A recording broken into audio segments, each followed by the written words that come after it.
ایکوسیٹم ایکوسیٹم کا جو اثر ہے وہ اللہ بول پر زیادہ مشاہدہ کیا گیا ہے، اور اس کی جو علامات ہیں وہ زیادہ تر دائیں گردے کے پر زیادہ نظر آ رہی ہیں. اس کی جو علامتیں ہیں یعنی دانا جو رائٹ جو کڈنی ہے وہ زیادہ متاثر ہوتا ہے اس سے مثانے میں اور پیشاب کی نالی میں درد اور پیشاب کی مسلسل خواہش، یہ اس کی جو خاص علامت ہیں پیشاب کی وہ پائی جاتی ہیں. اس کے علاوہ یہ ایکوزیٹم جو ہے یہ بچے جو رات کے وقت پیشاب کر دیتے ہیں اس میں بھی یہ مشہور دوائی ہے. ہر مریض میں یہ اثر نہیں کرتی، لیکن بہت سارے مریض جو ہوتے ہیں وہ اس سے ٹھیک ہو جاتے ہیں ایکوزیٹم سے. ایسے بچے جو رات کے وقت بستر پر پیشاب کر دیتے ہیں. اس میں اور دوائیاں بھی ہیں ہومیوپیتھی میں، مثلاً بیلاڈونا بھی استعمال ہوتی ہے، ایکوزیٹم بھی، کالیفاس، کاسٹیکم، پلانٹیگو، یہ ساری ادویات جو ہیں یہ استعمال ہوتی ہیں بول بستری میں یا رات کے وقت جو بچے پیشاب کر دیتے ہیں اس تکلیف کو ٹھیک کرنے میں.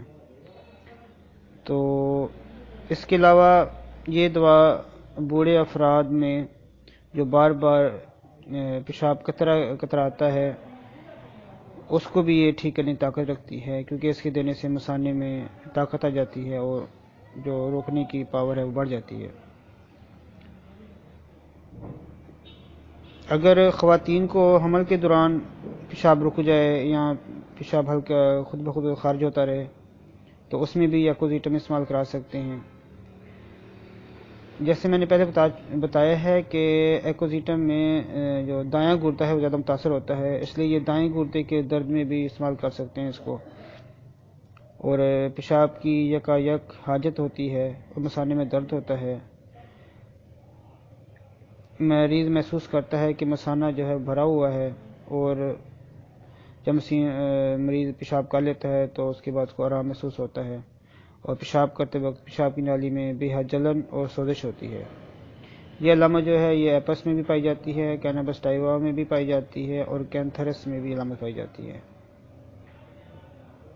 اور بار بار پیشاب کی حاجت ہوتی ہے، اور پیشاب کے بعد درد ہوتا ہے، پیشاب قطرہ قطرہ آتا ہے. یہ ساری علامات جو ہے یہ ایکوزیٹم کی ہیں. جیسے پہلے بتایا ہے کہ اس سے دائیں گردے کی تکلیف زیادہ ظاہر ہو رہی ہیں اس کے اندر، تو اس لیے کمر کے داہنی طرف اگر مریض کو درد ہو تو مریض کو جب دوائی دینی ہے تو اس کو بارے میں بھی خیال کریں کہ یہ ایکوزیٹم کا مریض تو نہیں ہے. پودے ٹنکچر میں بھی استعمال کرتے ہیں، 6 طاقت میں بھی استعمال کرتے ہیں، کچھ ڈاکٹر 30 میں استعمال کرتے ہیں. پوٹنسی کا جو انتخاب ہے وہ ہر ڈاکٹر کا اپنا اپنا ہوتا ہے. تو اس کی جو علامتیں ہیں وہ ایپس سے ملتی ہیں، کینتھرس سے ملتی ہیں، فیرم فاس، پلساٹیلا، کینابس ٹائیوا، یہ ادویات ہیں جن کے ساتھ اس کی علامات کی جو ہے وہ موازنہ کیا جا سکتا ہے.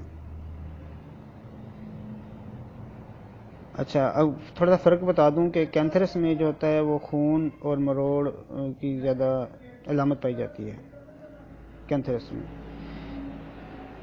اور ایکوزیٹم جو ہے وہ پیشاب میں پیپ کا بھی رجحان پایا جاتا ہے.